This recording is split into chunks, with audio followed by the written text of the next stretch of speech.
Hello every one, it's me Chandru. ഇന്നത്തെ വീഡിയോയിൽ നമ്മൾ ഡിസ്കസ് ചെയ്യാൻ പോകുന്ന കാറ്ററ്റിന്റെ കുറച്ച് പ്രീവിയസ് ഇയർ ക്വസ്റ്റ്യൻസ് ആണ്.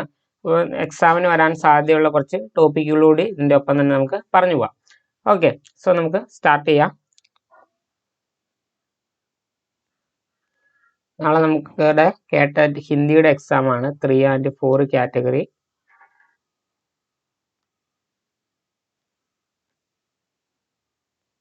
ഓക്കെ, നമ്മളിപ്പം പ്രീവിയസ് ഇയർ ക്വസ്റ്റ്യൻസ് പല വീഡിയോസിലായിട്ട് ഡിസ്കസ് ചെയ്യുന്നുണ്ട്. ഒരു വീഡിയോയിൽ 5 ക്വസ്റ്റ്യൻ വീതം. അപ്പോൾ ഇതിനു മുമ്പ് വീഡിയോസ് ഓൾറെഡി ചെയ്തിട്ടുണ്ട് കഴിഞ്ഞ ദിവസങ്ങളിലായിട്ട്, നിങ്ങൾക്ക് നോക്കാവുന്നതാണ് കാറ്ററ്റിന് പ്രിപ്പയർ ചെയ്യുന്നവർക്ക്. അപ്പോൾ ആദ്യത്തെ ക്വസ്റ്റ്യൻ ആണ്, മൈത്രേയി പുഷ്പ की രചന കസ്തൂരി കുണ്ടൽ ബസൈ കിസ് വിധാ കെ രൂപ में प्रसिद्ध है. അപ്പോൾ മൈത്രേയി പുഷ്പയുടെ രചനയായിട്ടുള്ള കസ്തൂരി കുണ്ടൽ ബസൈ എന്ന് പറയുന്ന ഏത് കാറ്റഗറിയിൽ വരുന്നതാണ്? അതാണ് ഈ ക്വസ്റ്റ്യനിൽ ഉദ്ദേശിച്ചിരിക്കുന്നത്. നാടകമുണ്ട്, ഏകാംഗിയുണ്ട്, ആത്മകഥയുണ്ട്, യാത്രാ വിവരണമുണ്ട്. അപ്പോൾ ഇതിൽ റൈറ്റ് ആൻസർ ഏതാണ്? അപ്പം ഈ രീതിയിലുള്ള ക്വസ്റ്റ്യൻസ് നിങ്ങൾക്ക് കാറ്റഗറിന് ചോദിക്കാം. അപ്പോൾ ഇതിലിങ്ങനെ റൈറ്റേഴ്സിന്റെ പേര് തന്നിട്ട് അവരുടെ ഒരു രചന തന്നിട്ട് ഇത് ഏത് കാറ്റഗറിയിലുള്ളതാണെന്ന് ചോദിക്കാനുള്ള സാധ്യതയുണ്ട്. അപ്പോൾ ഇതിന്റെ ആൻസർ എന്ന് പറയുന്നത് ഇതൊരു ആത്മകഥയാണ്. ഓക്കെ, മൈത്രേയി പുഷ്പയുടെ ആത്മകഥയാണ് കസ്തൂരി കുണ്ടൽ ബസൈ. വേറൊരെണ്ണം കൂടിയുണ്ട്, അതിന്റെ പേരാണ് ഗുഡിയ ഫീത്തർ ഗുഡിയ. ഇങ്ങനെ 2 ആത്മകഥകൾ മൈത്രേയി പുഷ്പ എഴുതിയിട്ടുണ്ട്. ഓക്കെ, ആൻസർ ഉണ്ട്. അപ്പോൾ ഇതിന്റെ PDF ഞാൻ ടെലഗ്രാം ചാനലിൽ ഷെയർ ചെയ്തോളാം. ഇനി അടുത്ത ക്വസ്റ്റ്യനിലേക്ക് പോകാം. രണ്ടാമത്തേതാണ്, ധൂമിൽ കാ അസ്ലി നാം ക്യാ ഹെ. ധൂമിലിന്റെ ശരിയായിട്ടുള്ള പേര് എന്താണ്? 4 ഓപ്ഷൻസ് ആണുള്ളത്. നാഥുറാം ശർമ്മ, സുദാമ പാണ്ഡെ, ഗയാ പ്രസാദ് ശുക്ല, ഗോപാൽ ശരൺ സിംഗ്. ഇതിലേതാണ് ധൂമിൽ കാ അസ്ലി നാം? ഇതിലേതാണ്?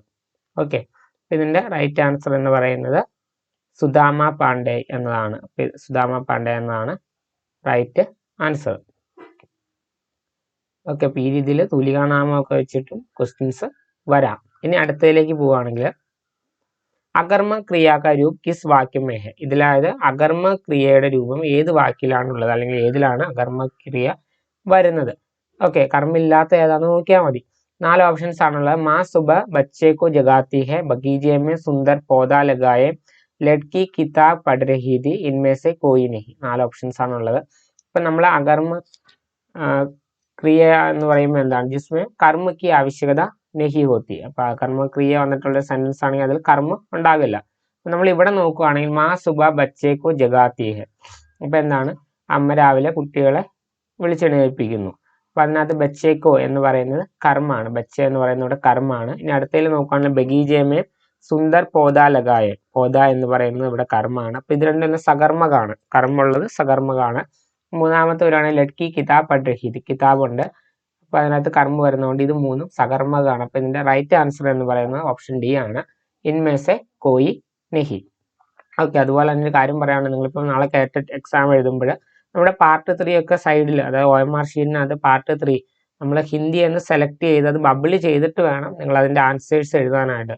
അത് റോങ് ആയിട്ട് ബബിൾ ചെയ്യുക, അല്ലെങ്കിൽ അത് ബബിൾ ചെയ്യാതിരിക്കുകയോ ചെയ്ത് കഴിഞ്ഞാൽ ആൻസർ എന്താ പറ്റും? ഇൻവാലിഡ് ആയി പോകും.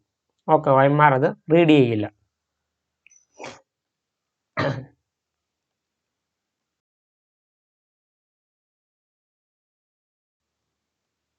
ഓക്കെ, അപ്പൊ ആ കാര്യം ശ്രദ്ധിച്ചോണം. ഇനി അടുത്ത ക്വസ്റ്റ്യനിലേക്ക് പോകാം.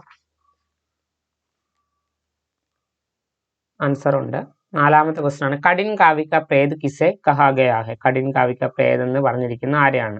സൂർദാസ്, കേശവദാസ്, തുളസിദാസ്, കബീർദാസ്. 4 ഓപ്ഷൻസ് ഉണ്ട്. അപ്പൊ നമ്മൾ ഒരു 2 വീഡിയോ മുമ്പ് കേശവദാസിനെ കുറിച്ചൊക്കെ ഡിസ്കസ് ചെയ്തതാണ്. ഇതിന്റെ റൈറ്റ് ആൻസർ എന്ന് പറയുന്നത് കേശവദാസ് ആണ്. വേണമെങ്കിൽ നിങ്ങൾക്ക് ആ വീഡിയോ കൂടി ചെക്ക് ചെയ്യാം. ഓക്കെ, കേട്ടതിന്റെ പ്ലേലിസ്റ്റ് നമ്മുടെ ഹോം പേജിൽ തന്നെ ഉണ്ട്.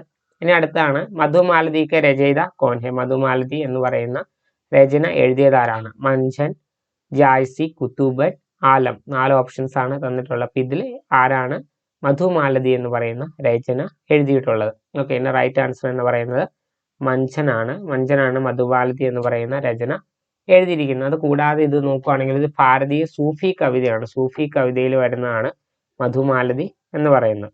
ഓക്കെ, അപ്പോൾ ഒന്ന് റീക്യാപ്പ് പറയുവാണെങ്കിൽ,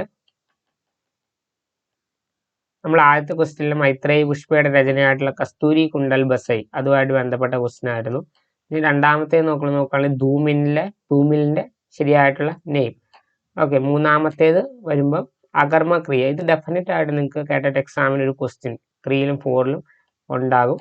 ഇനി അടുത്തതാണ് കഠിൻ കാവ്യ പ്രേത് എന്ന് പറയുന്നത് കേശവദാസ് ആണ്.